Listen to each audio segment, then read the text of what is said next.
오늘 우리가 본문으로 선택한 이사야 53장은 메시아장입니다.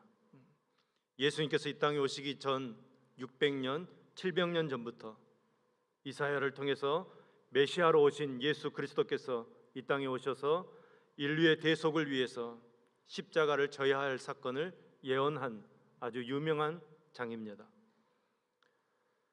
우리가 이사야 53장을 읽을 때 늘 기억해야 될 것은 예수님께서는 나를 대신해서 고난당하시고 죽으셨다는 것입니다. 나 때문이었다는 것을 잊으시면 안 됩니다. 나 때문이 아니었다면 예수님께서는 이 세상에 오실 필요도 없으셨고 고난당하실 필요도 없으셨고 십자가에 매달릴 이유도 없으셨습니다. 내 대신 나 때문에 십자가를 짊어지시고 고난당하셨다는 것을 우리가 기억해야 하는 것입니다. 예수님께서는 33세에 아주 이른 나이에 요절하셨습니다. 그것도 십자가에서 피 흘려 죽으셨습니다. 그 원인이 무엇입니까?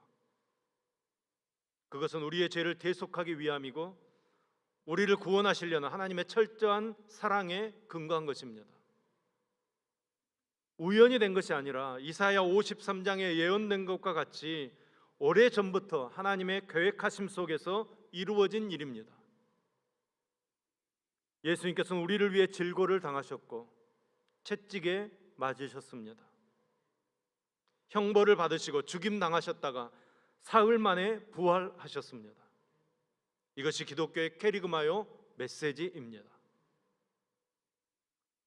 본문 말씀을 보면 멸시, 질고, 슬픔, 고난, 찔림, 채찍에 맞음, 예수님께서 겪으셨던 그 형벌을 지칭하는 단어들이 계속해서 나오고 있습니다. 메시아가 장차 구원자로 오실 것이지만 믿지 않는 사람들이 많을 것이라는 것과 또 그 메시아는 모양도 풍채도 아름다움도 전혀 없기 때문에 멸시와 천대를 받게 될 것이라고 이사야 53장 1절에서 3절까지 말씀은 밝혀주고 있습니다. 그리고 4절에서 6절까지 말씀에서는 메시아 예수 그리스도께서 고난을 받게 된 것은 자기의 죄 때문이 아니라 우리가 겪어야 할 질고와 슬픔과 징벌 때문이며 우리가 맞아야 할 채찍 때문이라고 밝혀주고 있습니다. 특히 우리는 본문 4절에서 6절까지 말씀을 통해 왜 주님께서 십자가에 고난 당하셔야 했는가, 이 질문의 해답을 발견하게 됩니다. 한마디로 주님께서 당하신 온갖 고통과 순환과 죽으심은 나 때문이었구나, 그 사실을 깨달아 알게 되는 것입니다. 오늘 본문 속에서 나 때문에 고난당하신 예수님을 만나는 저와 여러분 될 수 있기를 간절히 소망합니다. 첫 번째로 예수님의 십자가는 거룩한 희생 제물로 우리의 죄값을 담당하신 사건입니다. 우리는 구약 시대의 두 가지 모습을 생각할 때 왜 예수님께서 십자가에서 희생되셔야 했는가를 알 수 있습니다. 첫 번째로 구약 시대의 죄 용서 받기 위해서는 짐승을 희생 제물로 하나님께 바쳐야 했습니다. 죄를 지었다고 생각하는 사람은 제물을 가지고 하나님 앞에 나아갑니다. 짐승의 그 머리에 손을 얹고 자신의 죄를 그 짐승에게 전가시켜서 자신을 대신해서 짐승을 잡습니다. 그 짐승을 죽여서 희생 제물로 드리는 것입니다. 그 짐승이 불에 태워짐으로 하나님 앞에서 자기 죄가 불살라 태워지고 없어진다고 믿었던 것입니다. 두 번째로 구약 시대는 1년에 한 번씩 속죄의 절기가 있었습니다. 속죄일의 대제사장은 모든 백성들 앞에서 순염소의 머리에 손을 얹어서 백성들의 죄를 염소에게 전가시킵니다.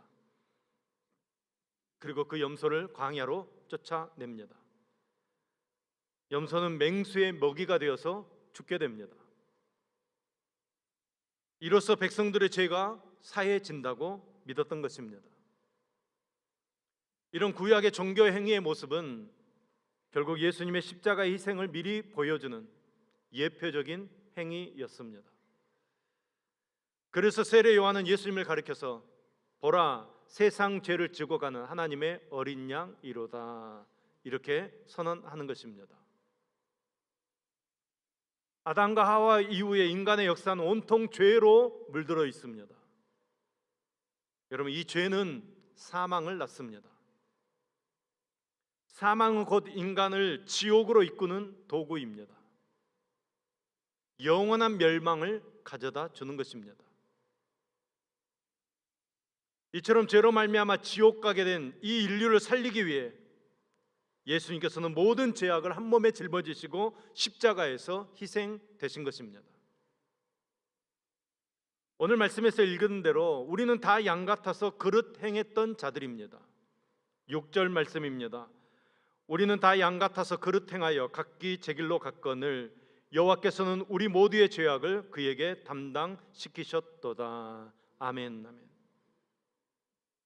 하나님께서는 우리 죄인들을 사랑하시어서 우리의 모든 죄악을 아들인 예수님께 담당시키셔서 우리의 모든 죄를 용서받게 하셨습니다. 우리 모든 인간은 다 죄인입니다. 우리 모두는 죄인이기 때문에 용서가 필요하고 하나님의 사랑이 필요한 것입니다. 우리가 흔히 인간관계 가운데 최고의 사랑을 부모의 사랑이라고 이야기합니다. 아낌없이 주는 부모의 사랑을 이야기합니다. 그러나 부모가 자식에 대한 사랑이 지극하기는 하지만 하나님의 사랑에 비하면 아무것도 아닙니다. 부모의 사랑은 인간이라고 하는 어쩔 수 없는 연약함을 안고 있기 때문에 사랑하고 싶어도 온전한 사랑을 베풀 수 없습니다. 부모의 사랑은 이 땅에서 사랑 제한을 받고 있습니다. 하나님의 사랑은 제한받지 않습니다. 부모의 사랑은 자식에게만 국한되어지는 것이지만 하나님의 사랑은 모든 죄인에게 미치는 사랑입니다. 때문에 하나님 아버지의 사랑은 무엇과도 바꿀 수 없는 귀한 사랑입니다. 지난 1997년 8월 6일 괌에서 끔찍한 칼기 사고가 났을 때 장래가 매우 촉망되었던 정치인 한 분을 우리는 잃었습니다. 여러분 아마 광주 동구 국회의원이었던 신기아 의원을 기억하실 것입니다. 그분이 세상을 떠나고 나서 그 비보를 들은 그의 노모 이묘현 여사의 이야기가 한동안 장안의 화제가 되었었습니다. 아들이 죽었다는 그 슬픈 소식을 듣고 그날부터 슬퍼하며 가슴을 치며 괴로워하다가 곡기를 끊은 지 50일 만에 결국은 세상을 떠나셨다는 이야기입니다. 아들의 이름을 부르면서 50여일 동안 먹지도 않고 가슴을 치며 슬퍼하며 그리워하고 고통스러워하시다가 결국은 숨을 거두시게 됐습니다. 그녀에게는 아들도 딸도 많았습니다. 손자도 손녀도 많았습니다. 그녀의 아들이 죽었다고 해서 꼭 그녀가 애로운 것이 아닙니다. 또 그렇게 생명을 버릴 정도로 슬퍼할 이유도 없는 것 같습니다. 그럼에도 불구하고 그 어머니의 마음에는 먼저 간 아들밖에 없었습니다. 그녀에게 가장 큰 기쁨이라면 아들이 살아 돌아오는 것입니다. 그러나 그 아들은 살아 돌아올 수 없었습니다. 결국은 어머니가 아들 뒤를 따라간 것입니다. 그녀의 이야기를 제가 신문지상 뉴스를 통해서 보면서 하나님 아버지의 마음을 알게 됐습니다. 우리 하나님 아버지의 마음도 비슷한 데가 있겠다 생각했습니다. 그런데 성경을 자세히 보면 우리 아버지 하나님의 마음은 교회 밖으로 더 나아가 있다는 것을 우리가 알 수 있습니다. 우리 생각에는 예수 믿고 하나님을 아버지라고 부르고 이렇게 찬양하고 기도하는 우리에게 하나님의 마음이 와 있고 우리를 보시고 기뻐하시고 즐거워하실 것 같습니다. 물론 그것이 사실입니다. 오늘 하나님께서 우리의 모습을 보시고 기뻐하실 줄로 믿습니다. 그것이 사실이지만 하나님의 마음은 교회 밖으로 더 나가 있습니다. 이묘연 여사에게 참 잘난 아들, 딸들이 많이 있었고 그들 역시 사랑했지만 이묘연 여사의 마음속에는 이미 세상을 떠난 막내 아들이 있었습니다. 이묘연 여사는 아들이 돌아올 수 없기 때문에 자기가 죽어서 그곳에 가기를 원했지만 우리 하나님 아버지께서는 능력이 있으신 분이시기 때문에 우리 죄인들을 살리시고 죄악 가운데 구원하시기 위해 그 아들 예수님을 이 땅에 보내주셨습니다. 아무 죄 없는 그분을 우리 죄를 담당하시기 위해 십자가에 내어주셨습니다. 이것이 바로 하나님 아버지의 무한한 사랑입니다. 이 사랑은 보통 사랑이 아닙니다. 저에게도 아들이 하나 있습니다. 고등학교 3학년인데 이제는 다 컸다고 그런지 말을 잘 안 듣습니다. 그런 아들이지만 도적놈이 밤중에 와가지고 저는 아무것도 없지만 돈을 다 내어놓으라 그러면 있는 돈 다 내어놓을 수 있습니다. 보석도 없지만 보석을 다 내어놓으라 하면 다 내어놓을 수 있습니다. 그러나 아들 내어놓으라 하면 내어놓을 수 있겠습니까? 내어놓을 수 없습니다. 그 목숨이 아니라 손가락 하나도 내어놓을 수 없습니다. 그런데 하나님께서는 우리 죄인들을 위하여 아들을 내어주셨습니다. 하나님께서 우리 죄인들을 위해서 자기 아들을 내어놓는다는 것은 자기의 모든 것을 내어놓으신 것입니다. 자기 아들을 십자가에서 희생하심으로 우리의 모든 죄를 용서해 주셨습니다. 나의 모든 더러움을 씻어주기 위해서, 나의 병을 고쳐주시기 위해서, 나의 저주를 끊어버리기 위해서, 나에게 죽음 대신에 영생을 주시기 위해서 예수님께서 고난당하셨습니다. 그 고난당하신 예수님을 기억하고 십자가를 바라보면 얼마나 감격이 되는지 모릅니다. 얼마나 감사한지 모릅니다. 우리는 하루에도 수십 번씩 갈보리 십자가를 바라보고 폭포수처럼 쏟아 내려오는 예수 그리스도의 은총을 받아 누리며 살아야 합니다. 우리는 십자가를 바라보면서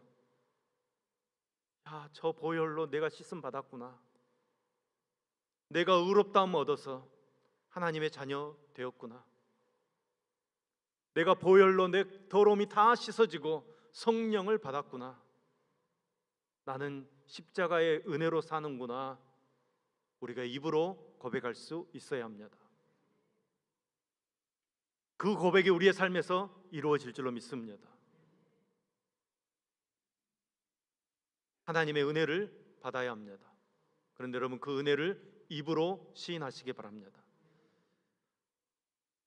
주님께서 십자가를 통해서 우리에게 은혜 베풀어 주십니다. 우리가 입으로 십자가를 고백해야 됩니다. 우리 가슴에 손을 얹고 따라합니다. 십자가가 능력입니다. 아멘. 십자가로 우리가 구원받은 줄로 믿습니다. 예수님께서 이 세상에 오셨을 때 어떤 모습으로 오셨습니까? 2절 말씀입니다. 그는 주 앞에서 자라나기를 연한 순 같고 마른 땅에서 나온 뿌리 같아서 고운 모양도 없고 풍채도 없은즉 우리가 보기에 흠모할 만한 아름다운 것이 없도다. 아멘. 예수 그리스도께서 어떤 모습으로 이 세상에 오셨다고 말씀하고 있습니까? 연한 순같이 오셨다는 것입니다. 바람에 꺾이고 발에 짓밟히면 으깨어지는 연한 순과 같이 나약하고 애처로운 존재로 오셨다는 것입니다. 태어나실 때는 말구유에서 나셨습니다. 가난한 목수의 집안에 태어나셨습니다. 예수님께서는 태어나시자마자 헤롯의 그 칼의 위협을 받아 애굽으로 피난 가셔야 했습니다. 그러나 여러분, 연한 순은 마른 땅을 뚫고 솟아오르는 새싹이었습니다. 생명을 가진 새싹이었습니다. 바위는 땅을 뚫고 자라지 못하지만 연한 수는 땅을 뚫고 자라는 힘을 가지고 있습니다. 여러분, 연한 순이 어떻게 땅을 뚫고 솟아납니까? 생명이 있기 때문입니다. 그의 몸인 교회는 연한 순 같아서 시대마다 핍박을 받았습니다. 그러나 교회는 날로 왕성해져 갔습니다. 로마 제국이 교회를 핍박할 때 교회는 이 지상에서 없어지는 줄로 알았습니다. 그런데 여러분, 역사를 보십시오. 오히려 로마 제국이 망했고 교회는 더욱 왕성해졌습니다. 예수님을 따라 우리도 연한 순 같은 존재들입니다. 짓밟힙니다. 얼마나 고난이 심한지 모릅니다. 얼마나 어려운 삶을 사는지 모릅니다. 그러나 여러분, 우리 안에 생명이 있습니다. 우리 안에 십자가의 생명이 있습니다. 우리는 반드시 승리하는 삶을 살게 될 줄로 믿습니다. 예수 그리스도는 연약한 순같이 보여지지만 실상은 강하다는 것입니다. 여호와의 팔이라는 것입니다. 1절 말씀에 여호와의 팔은 하나님의 권능을 상징하는 것입니다. 그분은 마른 땅에서 나온 새싹 같았습니다. 뿌리 같았습니다. 여러분, 마른 땅에서 나온 뿌리가 무슨 힘을 쓰겠습니까? 당시 이스라엘은 권세를 가진, 능력을 가진 정치적인 메시아를 기다렸습니다. 그들은 로마 제국을 대항해서 정치적으로 해방시켜줄 강력한 메시아를 기다리고 있었습니다. 그런데 예수님께서 오셨습니다. 예수님의 모습은 그런 모습이 아닙니다. 예수님께서는 죄인과 세리의 친구로 오셨고 병든 자에게 오셨고 소외된 자를 찾아가시는 것입니다. 그분이 외치는 진리는 약한 것이었습니다. 누가 오른밤을 치거든 왼밤을 내어내라. 오리를 가자고 하면 심리를 가져와라. 속옷을 달라 하면 겉옷까지 주어라. 도무지 이해할 수 없는 메시지입니다. 예수님의 외모 또한 아주 보잘것없으셨습니다. 고운 모양도 없고 풍채도 없으셨습니다. 우리 주님께서는 흠모하고 사모할 만한 아름다운 모습이 아니셨습니다. 마른 땅에서 나온 뿌리 같았습니다. 그런데 여러분, 이 뿌리가 생명력을 가지고 있습니다. 당시 유대 최고의 종교 지도자들 그리고 빌라도 총독이 예수님을 약하게 보고 예수님을 시피 보고 십자가에 못 박아 죽였습니다. 그러나 예수님께서는 결국 3일 만에 그 죽음을 이기시고 부활 승리하셨습니다. 주님의 몸된 교회는 마른 땅의 뿌리처럼 약하게 보이지만 결국 어떤 환경에서도 승리할 줄로 믿습니다. 저와 여러분은 마른 땅의 뿌리처럼 약하게 보이지만 어떤 환경에서도 이기고 승리하는 삶을 살게 될 줄로 믿습니다. 지금도 우리는 쭉쭉 뻗어나가는 회복을 누리고 있습니다. 왜 그렇습니까? 여호와의 팔이 함께 하시기 때문입니다. 이사야 선지자는 이사야 11장 1절 말씀에서 이새의 줄기에 한 싹이 나며 그 뿌리에서 한 가지가 나서 결실할 것이요, 이렇게 예언하고 있습니다. 예수 그리스도는 이새의 줄기에서 다윗의 형통으로 이 땅에 오셨습니다. 그러나 그 모습은 연한 순과 같았습니다. 마른 땅에서 나온 뿌리와 같았습니다. 그러나 여러분, 반드시 결실할 것으로 믿습니다. 우리도 결실할 줄로 믿습니다. 하나님이 원하시는 열매 맺는 삶 살게 될 줄로 믿습니다. 세 번째로, 예수 그리스도께서 이 땅에서 세상 사람들에게 어떤 대접을 받으셨습니까? 세상 사람들은 예수 그리스도 믿지 않았습니다. 1절 말씀은 우리가 전한 것을 누가 믿었느냐, 이렇게 말씀하고 있습니다. 믿는 사람이 없었다는 것입니다. 당시 유대인들은 예수님을 불신했습니다. 바리새인들, 사두개인들, 서기관들, 제사장들 모두가 예수님을 부인했고 갈릴리 해변의 어부들, 여인들, 어린아이들만 예수님을 따라다녔습니다. 유대인들은 예수님을 멸시했습니다. 3절 말씀에 멸시를 받았다는 말은 얼굴에 침을 뱉었다, 이런 말입니다. 여러분, 한번 상상해 보십시오. 사람의 얼굴에 침을 뱉는다는 것은 인격 모독이고 자존심을 상하게 하는 일입니다. 사람이 배고픔을 참을 수 있습니다. 고통도 아픔도 견딜 수 있습니다. 그러나 자존심이 상하면 못 참습니다. 자존심 때문에 살인도 나고, 자존심 때문에 봐야 할 그 사람 보지 않고 사는 것입니다. 그런데 예수님께서는 그 멸시를 받으시고도 참으셨습니다. 또 여기 멸시라는 말은 문둥병자 취급을 받았다는 것입니다. 그 당시 문둥병자들은 성 안에 들어가지 못했습니다. 공동체에 들어가지 못했다는 것입니다. 성 밖에서 살았습니다. 문둥병자들은 머리로 들고 다니지 못했습니다. 얼굴을 항상 보자기로 쓰고 사람들을 지나갈 때마다 나는 부정합니다, 나는 부정합니다 외치며 다녀야 했습니다. 사람들은 문둥이의 모습을 보지 않으려고 했고 외면해 버렸습니다. 자기 앞에 지나가면 침을 뱉었습니다. 당시 호적법에도 문둥이는 호적에서 지워버렸습니다. 그러니까 죽은 자로 취급했다는 것입니다. 그러니까 예수님께서 이 땅에 오셨을 때 유대인과 바리새인들, 서기관들이 예수님을 문둥이처럼 취급했다는 것입니다. 강고를 많이 겪었고 질고를 아는 자였습니다. 강고는 병든 자의 슬픔, 실패자의 낙심될 때의 마음을 강고라고 합니다. 질고라는 말은 아이를 낳을 때 그 고통의 괴로움을 질고라고 합니다. 한마디로 우리 주님께서는 우리의 슬픔과 우리의 괴로움을 담당하시기 위해 그분이 몸소 그 슬픔과 그 괴로움을 체험하셨다는 것입니다. 그런데 무지한 인간들은 그것을 오해합니다. 4절 말씀입니다. 그는 실로 우리의 질고를 지고 우리의 슬픔을 당하였거늘 우리는 생각하기를 그는 징벌을 받아 하나님께 맞으며 고난을 당한다 하였노라. 아멘. 여기 질고란 질병으로 인한 고통을 말하는 것입니다. 육체적인 질병, 영적인 질병, 심리적인 질병 다 포함하는 말입니다. 슬픔이라는 것은 인간의 고난으로 인한 슬픔과 비애를 말하는 것입니다. 예수님께서 친히 모든 질병, 모든 고통, 모든 슬픔을 십자가에서 담당하시고 병든 자, 실패한 자, 슬픔 당한 자의 고통을 다 없애버리셨습니다. 예수님께서 이 땅에 계실 때 가는 곳마다 병자들을 불쌍히 여기셔서 치유의 기적을 베풀어 주셨습니다. 그리고 우리를 대신해서 채찍에 맞으시고 온갖 조롱과 모욕을 당하시면서 십자가에서 고난 당하셨습니다. 그러니까 우리의 연약한 것을 친히 담당하시고 모든 질병을 짊어지신 것입니다. 우리의 모든 죄를 짊어지신 것입니다. 우리의 모든 고통을 짊어지신 것입니다. 우리의 모든 괴로움을 짊어지신 것입니다. 그래서 십자가가 무한 영광 되는 것입니다.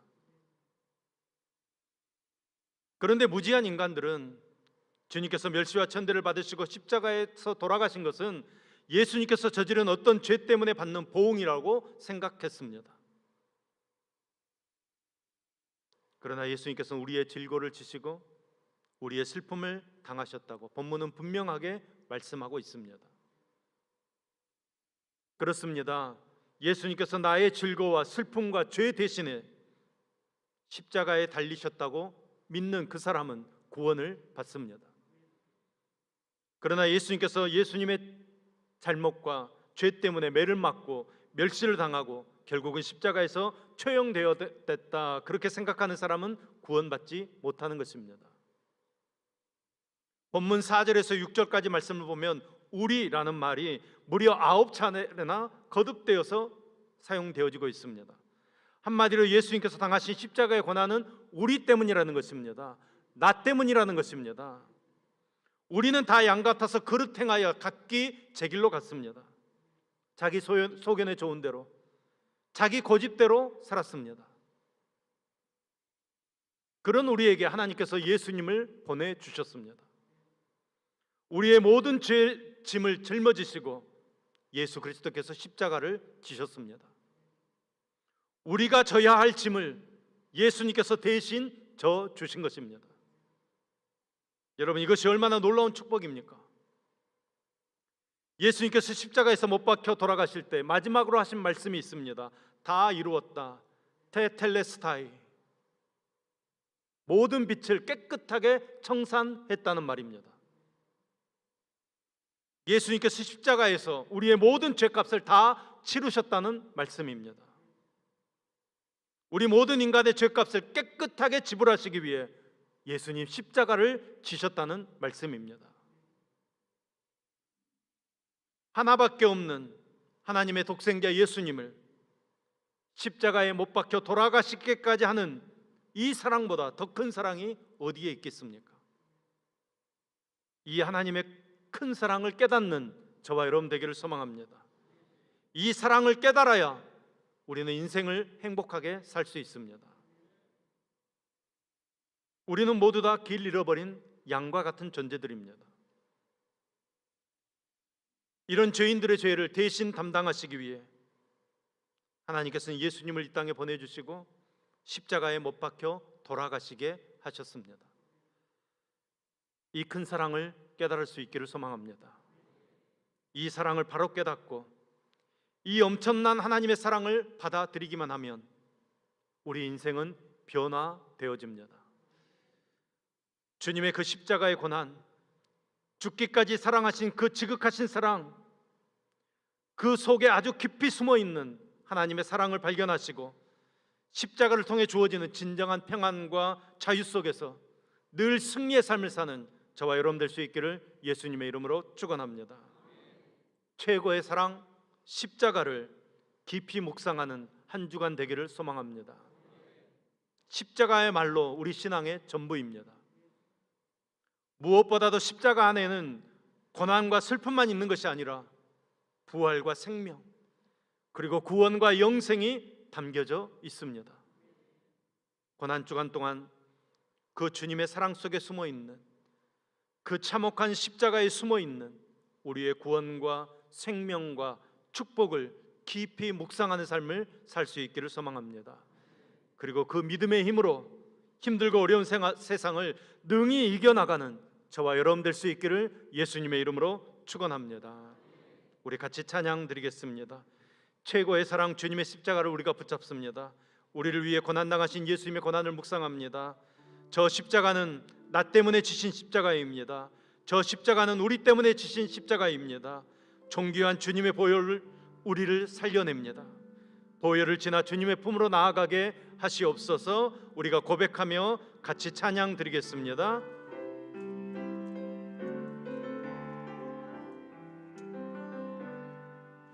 보혈을 지나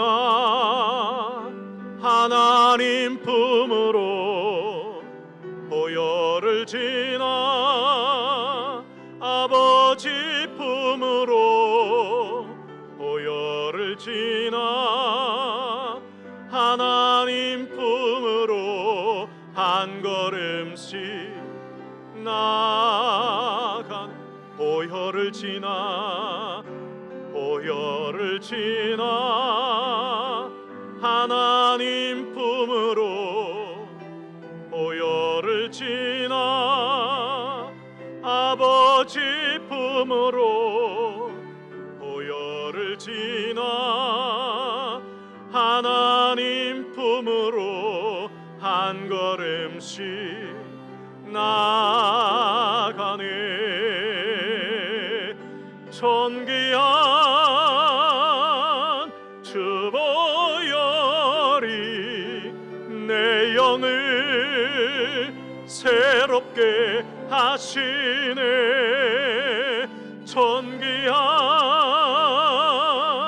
주 보혈이 내 영을 새롭게 하네. 존귀한 주 보혈이 내 영을 새롭게 하시네. 존귀한 주 보혈이 내 영을 새롭게 하네.